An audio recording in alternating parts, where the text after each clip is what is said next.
Hello everyone and welcome to Lecture today. Today what we're going to be doing is going over a number of different concepts that are very important and useful in dealing with spaces of more than one dimension. So specifically geometry of three-dimensional space and two-dimensional space. Having a good understanding of this will undoubtedly be very helpful as you progress into your multivariable calculus course. At this point, we've seen a number of different really good applications and examples in 2D space, and what we want to do is kind of develop a generalized description of three-dimensional space that is consistent and matches 2D space. And the language that we're going to be using is the language of vectors in three-dimensional space.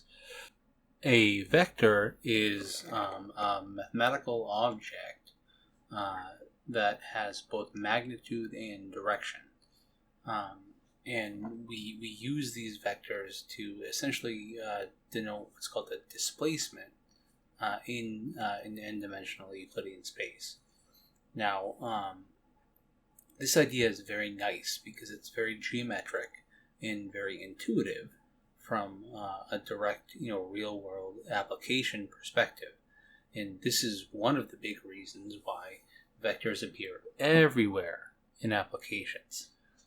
Everywhere from gaming and lighting in gaming, so like light rays and optimal graphics in video games, to mathematical models of fluid flow. So how fluid flows around an airfoil, which is described by what are called vector fields.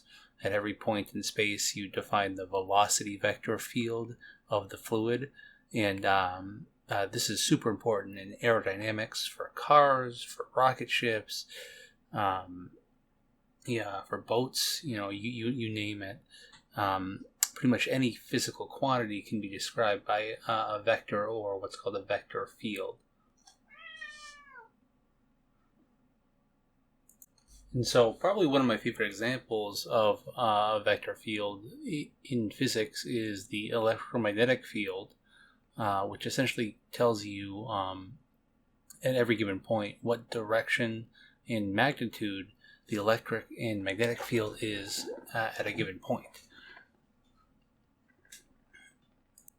And what I'm going to do is show you a quick animation that I coded up in Python a while back to show the flow of this vector field due to 4 current-carrying wires that are arranged in circular fashions, just in a circle. And so as this plays, you can see that the streamlines, which are curves, parametric curves, that are actually governed by the vector field that's created by each of these current-carrying loops. Now, I won't be getting into the in-depth mathematics or physics of this, but it just serves as a neat example to show that vector fields and vectors are very important all over physics and applied mathematics. And so just to give you a more down-to-earth example, I want to show you a 2D example of this same sort of idea, where every point here we have the motion of the trajectory of a given particle is governed by, say, each one of these vectors, which is a direction and magnitude in space. And I want to look at and see what happens when we study the dynamics of motion of such a system. So we're going to track the motion of a bunch of particles in such a system where the motion is governed by each one of these vectors, which is an object with magnitude and direction, and see what happens. And so you see very clearly that as these particles kind of track through this collection of vectors, or it's called a vector field, you get very interesting motion. And the idea here is that we want to look at exactly what a vector is and how to kind of use it and deal with it in applications. Now, these images that I've just shown you are relatively advanced application examples, so I won't be getting into how I produce these. However, they're good motivation, I think, to kind of give us a nice idea for why we might want to study vectors. These show up all of the time in physics and engineering and fluid flow, and they're super important to understand if you want to do any sort of applications, really anywhere in geometry or in engineering applications. So to kind of begin here, think of what you visualize as just the real number line, R. This is the set of all values x, such that x is a real number.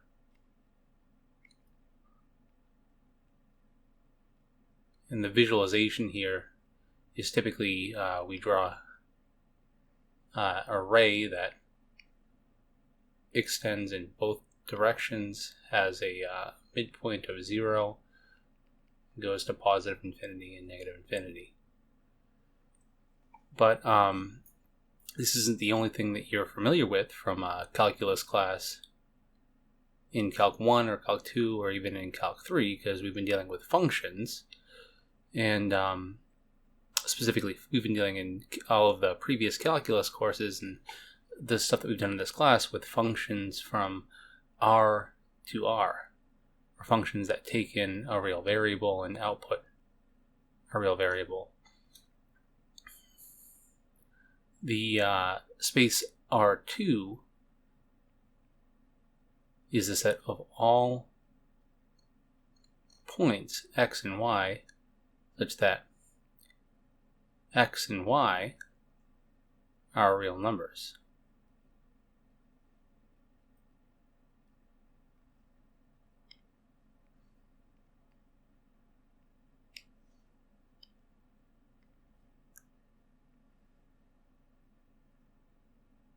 And we visualize this directly as two separate perpendicular rays. The first ray representing the value of x, the second ray representing the value of y, and whereas before we just have one point on the real number line for a point that is a real number. For a point in two-dimensional space, or R2, the point is characterized by its x-coordinate and its y-coordinate, so x comma y.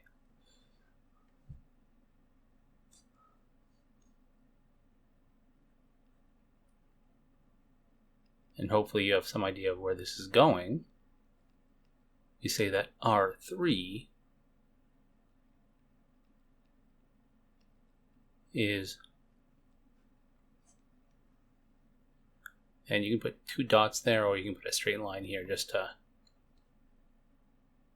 separate the point in the space, and then what defines each of the points. R3 is a set of all points, or tuples of real numbers x, y, and z, such that x, y, and z are real numbers.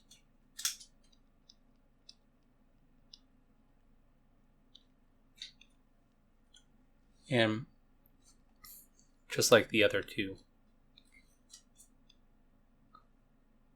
spaces that are hopefully very familiar to you now, even this space is probably at least somewhat familiar to you, especially if you consider all of the surface of revolution stuff that we did earlier.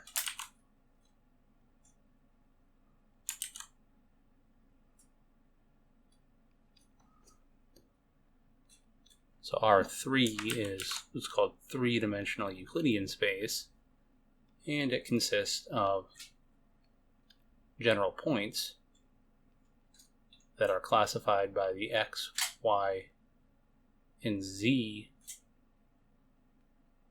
coordinate of each one of the points in the space.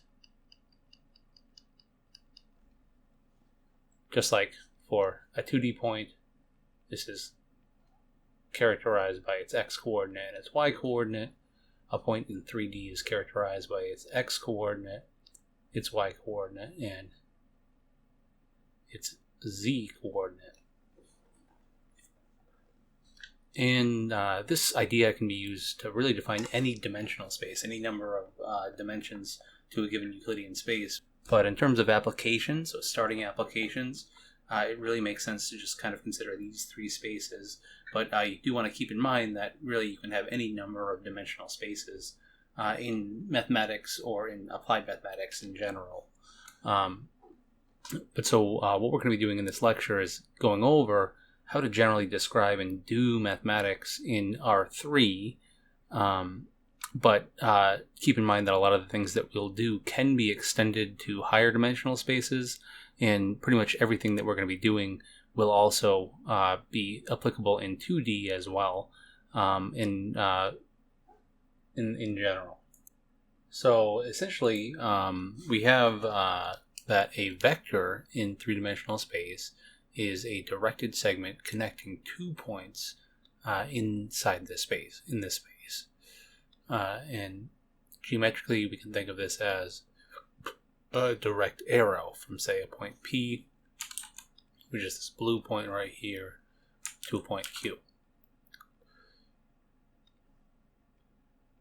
which is this red point right here. And we denote this directed arrow very often with the beginning point and the end point and an arrow over it. In many other places, though, you depending on the text that you're reading, you can see it with a line over it, even sometimes with an underline. Or in many textbooks, including our own, it's also bolded. So a very thick P and Q. Because on the chalkboard and on a writing pad like this, it's not really efficient to bold. In terms of these notes, these are the notations that we use. Whereas it is very nice to write down a bolded vector very often in books. But the idea here is that we have a number of different ways of mathematically defining these. And I want you to note that the points P and Q are different than the concept of a vector. However, we do have a very standard way of writing down the vector that represents any points. So this is the standard form. You'll always be able to write down the origin, right, of any Euclidean space that we're dealing with. Then for any point, it doesn't matter, write down the vector that extends from the origin to R.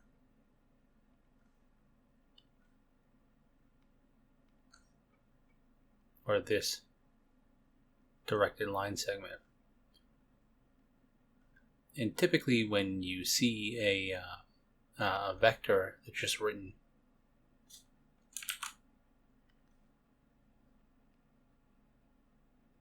like this with no indication of the origin point, the standard thing is to put the origin point of this vector at the origin of the coordinate system. And you can even talk about the components of this vector in component form, which I like writing as a column vector. Let's say R has coordinates x, y, and z.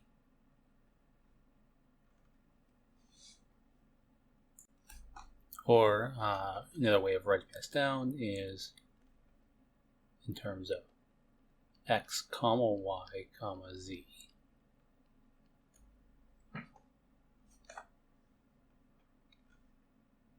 And probably one of the most common ways of writing down that you've seen in a physics class, if you've ever taken one, is what's called, with respect to the Ijk basis. So x times I I hat plus y times j hat plus z times k hat. And this actually has some algebraic meaning right here. I'm not going to get into it right now, but I will relatively shortly and kind of explain what this notation means. This is sometimes called the Ijk form of the vector. But each one of these forms is equivalent and essentially just tell us that r is a quantity with magnitude and direction that is being directed from the origin to the point r, which is the point x, y, z. But so essentially this is sometimes called the position vector for points in three-dimensional space. And you can do all of this in two-dimensional space as well. Describe points with respect to vectors and so on and so forth. But r is very often used as a notation for a position vector. And it is different than the point itself. The point itself is this zero-dimensional object at the point in the space. R is a tuple of three numbers that describes that point and the direction out to that point. And in general, a vector describes the difference between the location at points. Now, in order to understand this I hat, j hat, k hat notation, which is a very, very popular notation in physics, first we need to understand a few algebraic operations on vectors. And these are really the two most basic operations that we can do.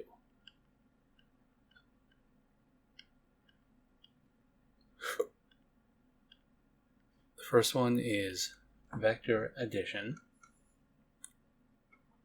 So we have a vector u, which is u1, u2, u3, and a vector v, which is the vector v1, v2, v3. We define the addition of u1 and u2, or u and v, component-wise. So u plus v is equal to a new vector u1 plus v1, u2 plus v2, and u3 plus v3. Geometrically, what this means is that if we have two vectors with respect to, say, the origin, and I have the vector v and the vector u,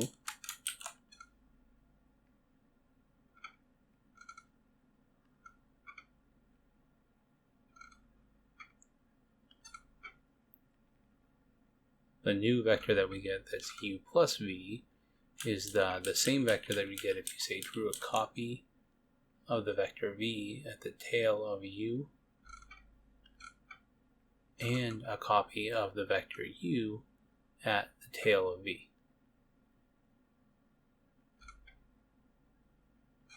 So the vector u plus v goes out to this point right here.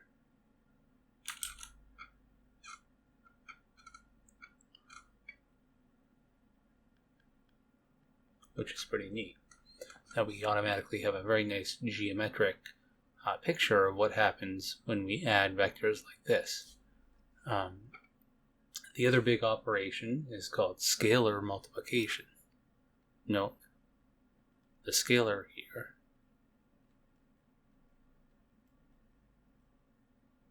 we will have a sort of multiple, actually, sorts of products between vectors. But scalar multiplication is just multiplication by a number, by a real number. So for any alpha, where alpha is a real number,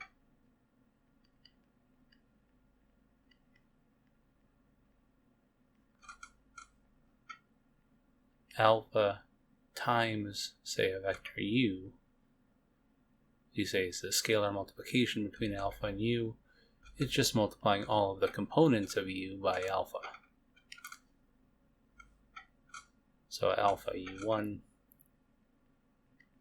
alpha u2, and alpha u3.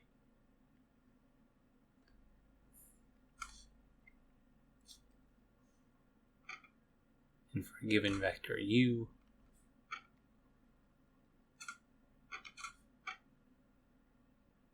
geometrically this corresponds to a scaling, which is why you can think of this as scalar multiplication. It's a very good description here. So if alpha is a large value, then alpha times u stretches the vector u out.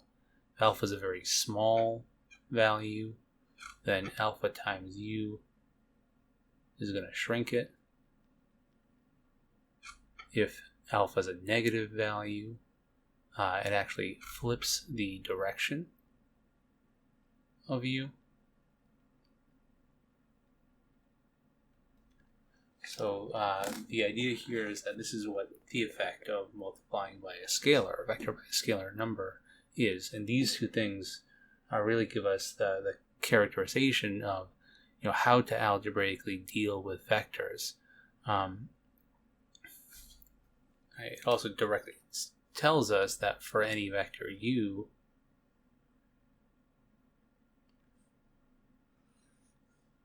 that u minus v is the same thing as u plus the scalar multiplication of number -1 with v. And this is going to give us the same value as u minus v. So this is these two operations right here, defining them first, give us a definition of subtraction.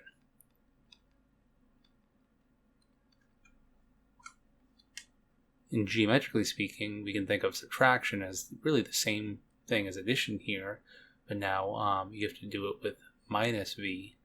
What this actually results in, so u minus v is going to be a vector with a base at v and a vector that ends at u.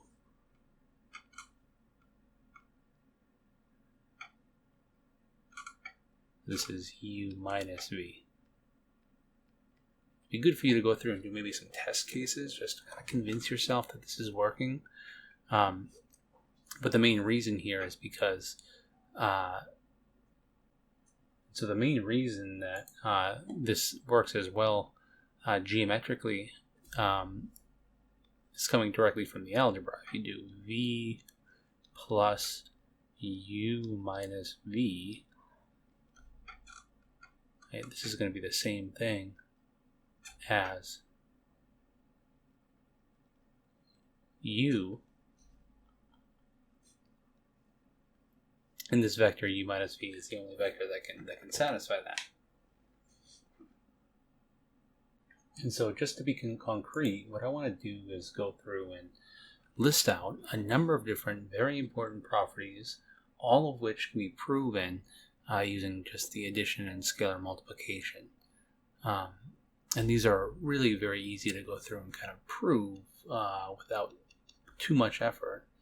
The first one is that u plus v. This is all of these properties are for two general vectors, and actually three general vectors, u, v, and w, possibly in some of the properties. In some of the properties, you'll see a and b, which are scalars or numbers.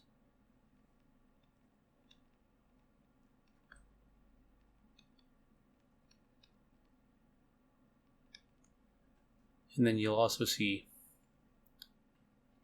0 with an arrow over there, which is sometimes called the zero vector, or the vector of zeros. But the proof of u plus v equals v plus w, you have u1, u2, u3 plus v1, v2, v3, which is the same thing as u1 plus v1, u2 plus v2, u3 plus v3. It's the same thing as v1 plus u1, u2 plus v2, or v2 plus u2, v3 plus u3 plus, and this is equal to just v1, v2, v3 plus u1, u2, u3. And this completes the check, the proof for us that this always holds. This is sometimes called the commutative property or commutativity of vector addition. The order in which you add vectors doesn't matter.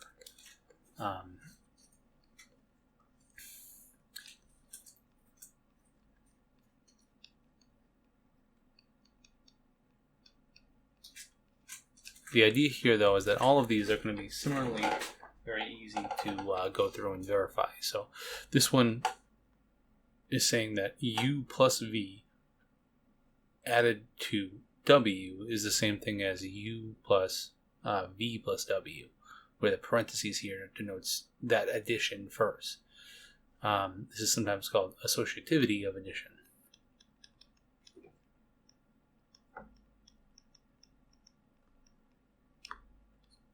So you should go through and try and prove that, similar to how I proved commutativity here.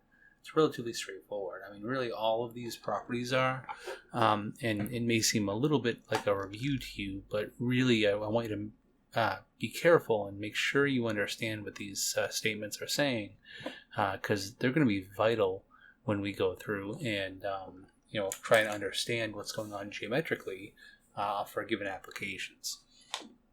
So for any vector u, if I add the 0 vector to it, I just get that vector u back. This is a relatively straightforward proof, because u1, u2, u3 plus 0, 0, 0 is going to be the same thing as u1 plus 0, u2 plus 0, u3 plus 0, which is just going to be u1, u2, u3. Right, so I think this is the last one of these that I'm going to go through and prove, but it's important for me to at least mention each one of these properties, and I really think it's important for you to go through and prove all of them to yourself, just to kind of justify to yourself. So it'll give you some good practice with dealing with vectors. So the next one is u plus negative u will be equal to 0, the 0 vector. The number 0, scalar multiplied by the vector u, will be equal to the 0 vector. The scalar number 1 times the vector u will just equal the vector u itself. For any two numbers a and b, a times the vector u, b times u. So this vector bu scaled by a is the same thing as ab scaling the vector u. So a times b scaling the vector u. And lastly, a scaling the vector u plus b is the same thing as a scaling u plus a scaling b. So each one of these properties has a nice name, but the idea here is that these 8 properties really define for us how we can do mathematics on vectors and deal with vectors. So this is giving us the basics. And so if we go back here to what I wrote down, we can see very clearly using our associativity and commutativity of addition, this is going to be the same thing as v minus v plus u on the left hand side here, and v minus v is the same thing as v plus negative 1 times v, which is the 0 vector. So this is the 0 vector plus u, which is just equal to u itself. All of this is using the properties that I showed down below. The next basic concept that we need to understand is the concept of length, or norm, of a vector.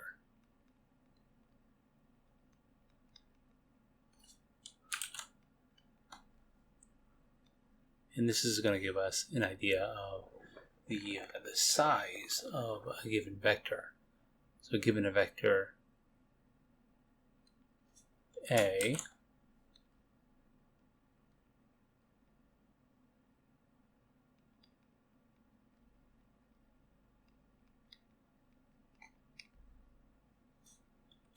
we define the 2 norm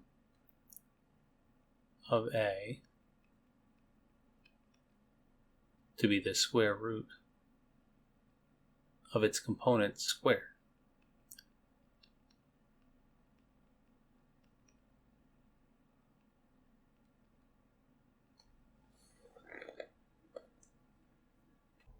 Now, it's important for me to note here that I'm calling this what's called the 2 norm because there actually are other ways mathematically of defining distance. And I'll give you a direct idea from 2D. In 2D, if I have 2 points, P and say Q, between one another,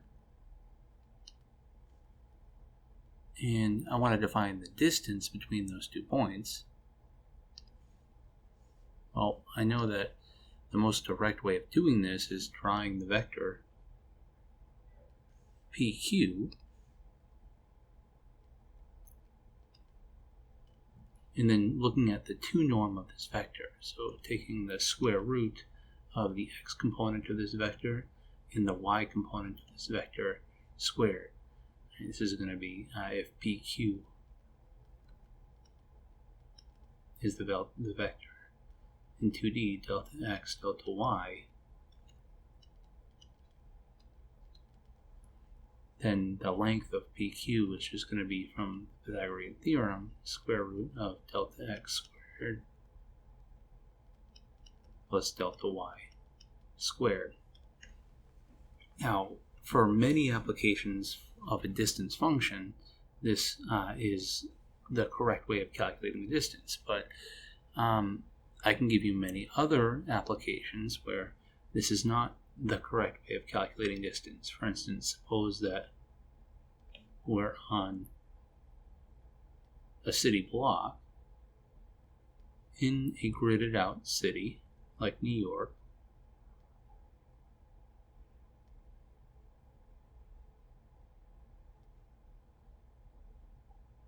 and I ask you for the distance from P to Q.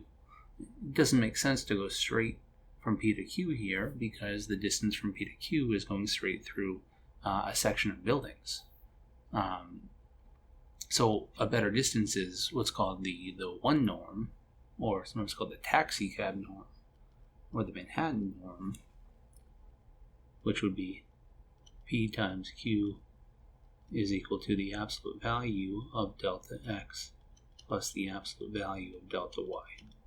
This is called the 1 norm, which is the total distance of this plus the total distance of this, and you can go along either direction right here.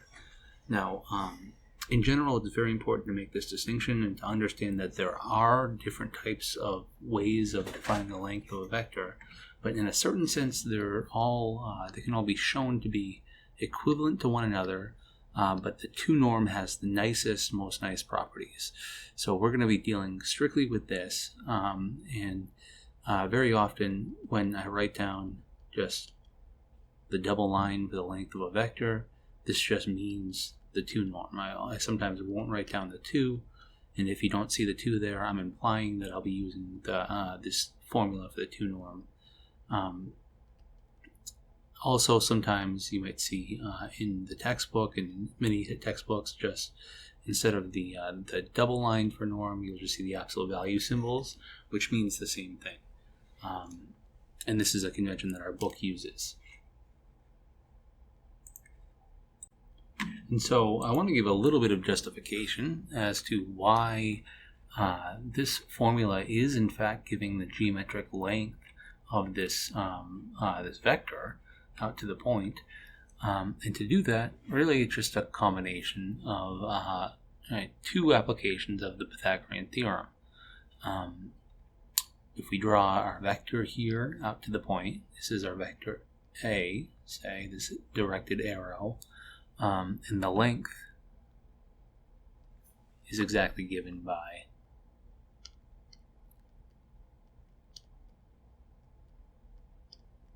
this symbol that we're calling the 2 norm of A.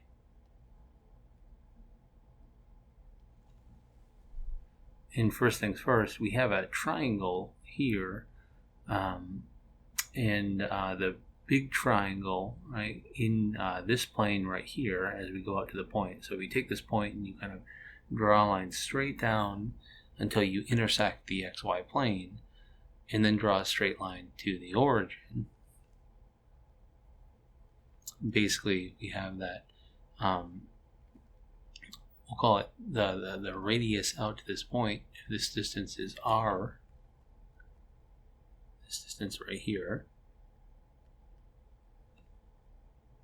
we know that this distance is the y coordinate of this vector, which is a2, and this distance is the x coordinate of this vector, which is a1.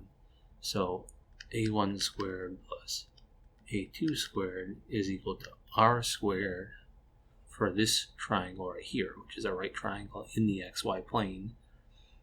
And then we also have that Pythagorean theorem. Pythagorean's theorem must hold for the length of A. Length of A squared must be equal to a3 squared plus r squared. And this is, distance right here is a3, and this distance right here is r for this big triangle now, which gives me that the length of A squared must be a1 squared plus a2 squared plus a3 squared, giving me this nice definition of length of the vector from before. That's very, very cool. This is a nice little proof or justification of why this formula really does work very nicely. It's basically two applications of the Pythagorean theorem. And so immediately with this definition of norm and this interpretation as length, we can really get very, very far here in terms of understanding geometrically what's going on with points and distances in Euclidean space. Specifically, if I have 2 points, say a point right, A, which has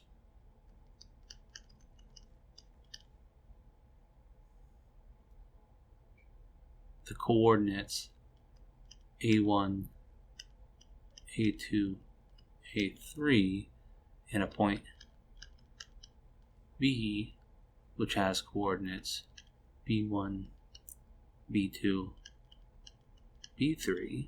Remember, the points are different than the position vectors. The position vector is an actual vector that is written as A is equal to a1, a2, a3, and B is equal to b1, b2, b3. The point is the zero-dimensional object, right, which is that point in that space. In the vectors or the arrows you can think of that go out to the point. These are what we can manipulate and add and do mathematics and algebra on. So the distance between the 2 points, A and B, can be defined directly as the 2 norm of B minus A, which is the vector that starts at A and ends at B. It's the same thing as the length of the vector AB itself, before.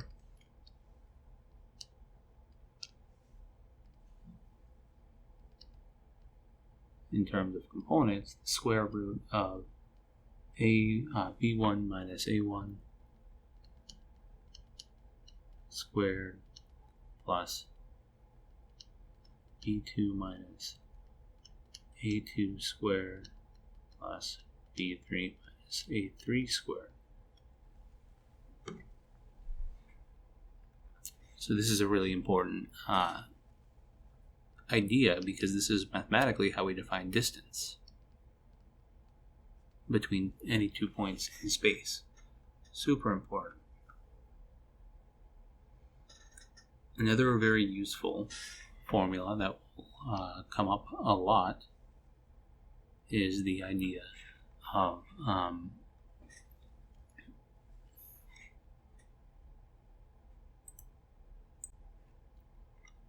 and what's neat here is that we can kind of think of this in some sense as the radius of a sphere that is centered at the point A and extends out to the point B. This is a super useful concept, especially for deriving, the mathematical equations of a sphere. This is essentially saying is that if I look at the distance between, say, the point 1, 1, 1. So we'll say A is 1, 1, 1, and B is some point x, y, z, then the distance between A and B is going to be the square root of x minus 1 squared plus y minus 1 squared plus z minus 1 squared for any 2 points A and B. And so if I say I want to think of all of the points that satisfy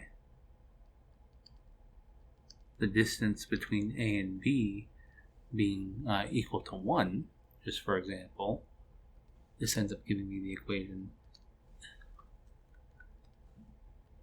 x minus 1 squared plus y minus 1 squared plus z minus 1 squared square root is equal to 1, which is the same thing as this equation right here.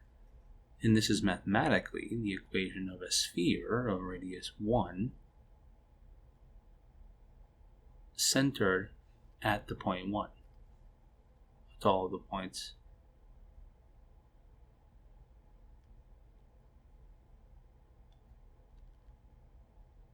that are contained in a sphere of radius 1 around this point right here, because we let the point B be general. B could be any x, y, and z that satisfies this equation right here.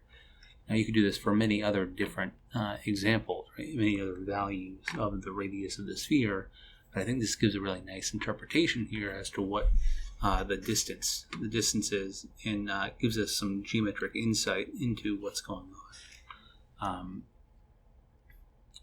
Very good.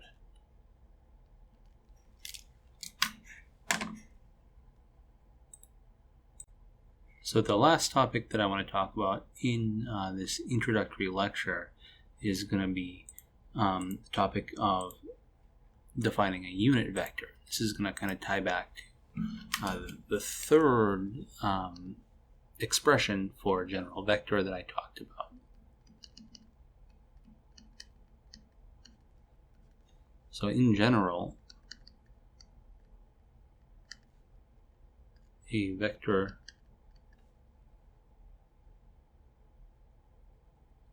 A hat is a unit vector in the direction of the vector A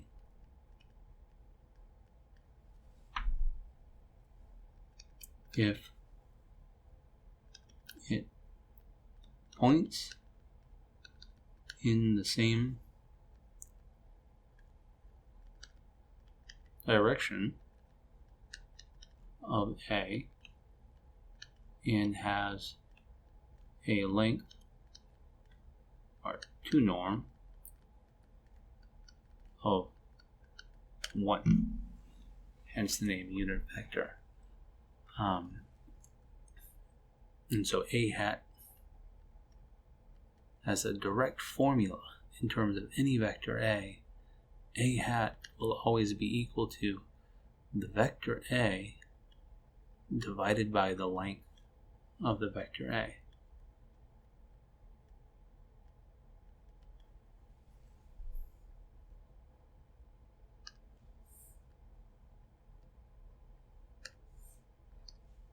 So this is a very, very important formula to remember and to use. We can go through directly and show this down here.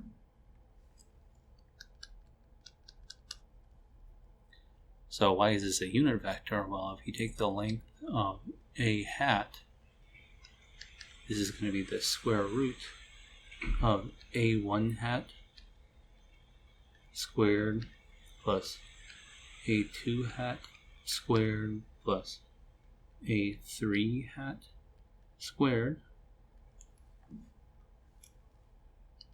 which is going to be the same thing as the square root of A hat we're claiming has components A1 over length of A, A2 over length of A, and A3 over length of A. So this is going to be A1 over length of A squared plus A2 over length of A squared plus A3 over length of A squared.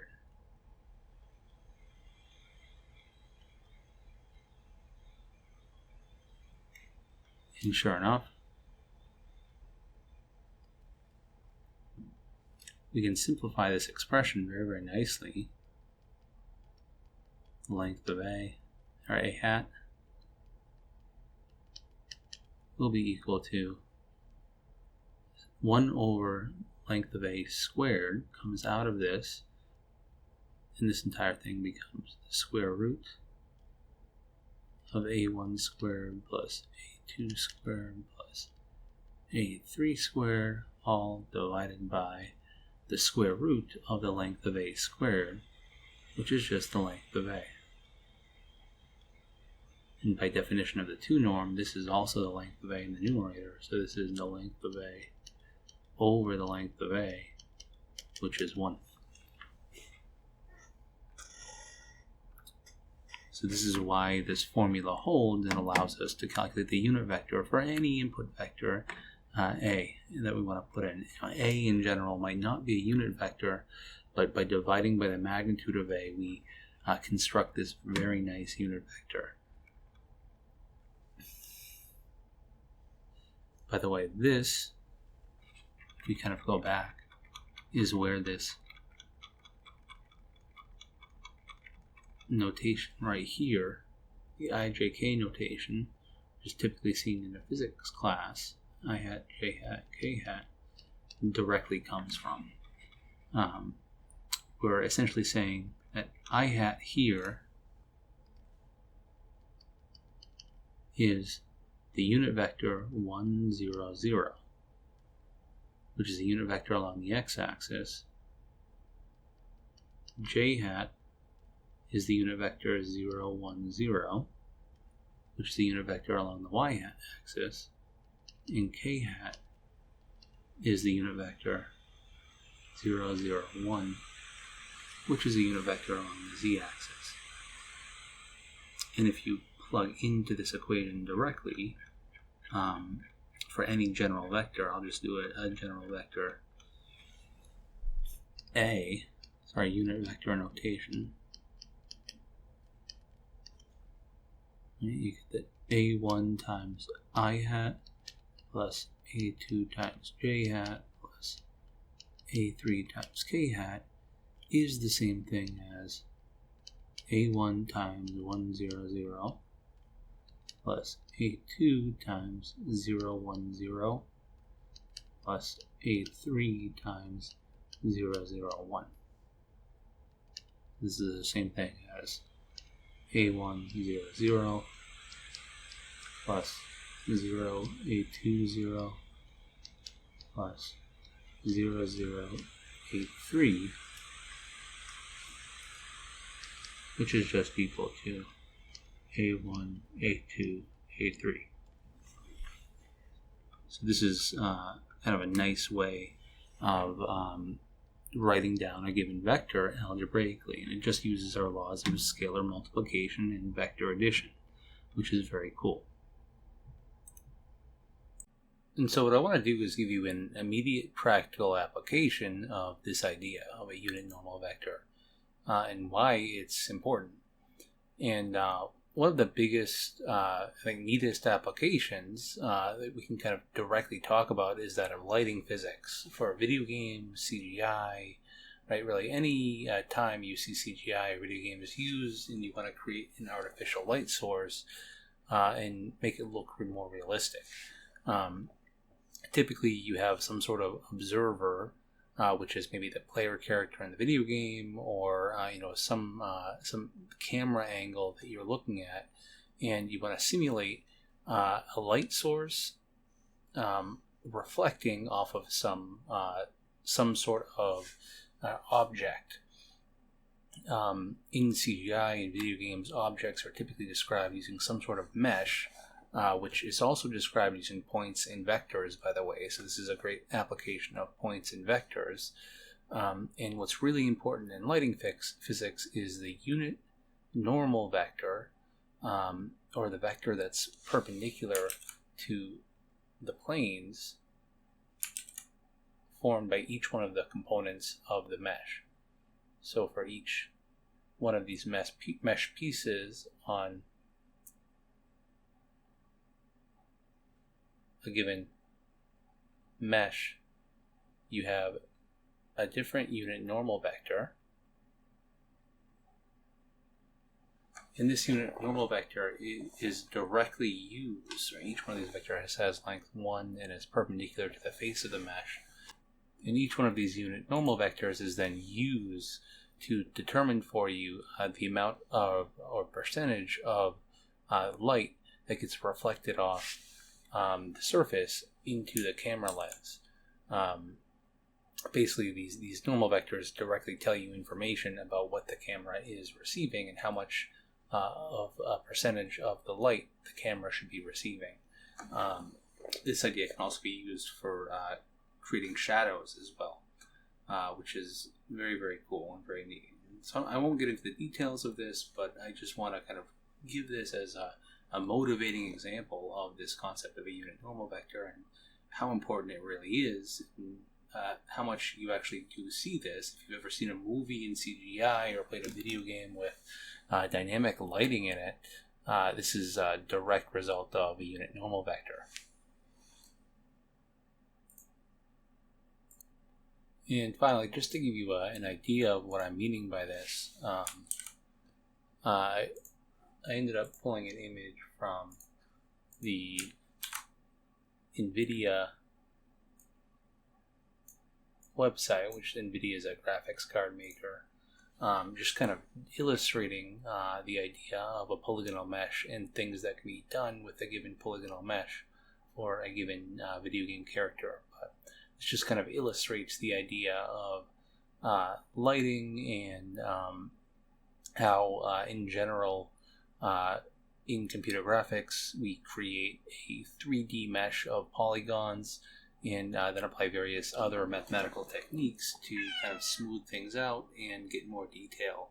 But I think this very clearly illustrates what I'm kind of trying to show here, especially with the regions of light and darkness here with the shadows and lighting on any one of these objects. The real base one right here is this polygonal mesh that I'm kind of talking about.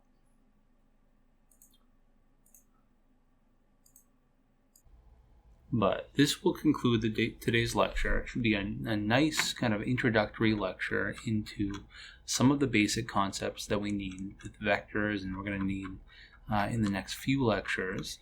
But in the next lecture, we're going to go over a specific type of product, which is called the dot product of a vector with another vector. This is probably one of the most fundamental and important geometric calculations that we can do with a given vector.